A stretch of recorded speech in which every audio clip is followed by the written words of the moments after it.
Pirms nedēļas Olimpisko spēļu atklāšanas ceremonijā to organizatoriem izdevās aizvainot 2,4 miljardus kristiešu, jeb apmēram trešo daļu no populācijas, kas ir uz šīs zemes.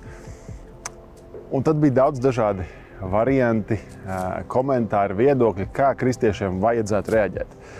Vai kaut kā konfrontēt, vai izlikties nedzirdam to, vai kā citādi.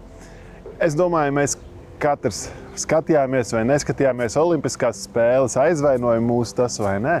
Mēs katrs kādreiz dzīvē esam bijuši apvainoti vai aizvainoti, un tad jautājums, kā mēs reaģējam.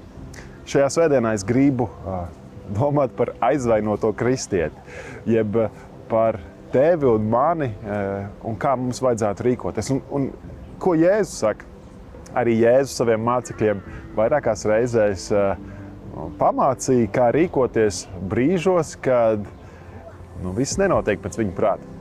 Tādēļ uzaicinu tevi uz dievkalpojumiem šajā svētdienā Mateja draudzē, gan 9:30, gan 11:30, lai būtu dievkalpojumā, lai slavētu Jēzu Kristu, lai dziedātu, lai lasītu viņa vārdu, lai pārdomātu to un lai arī baudītu svēto vakarēdienu.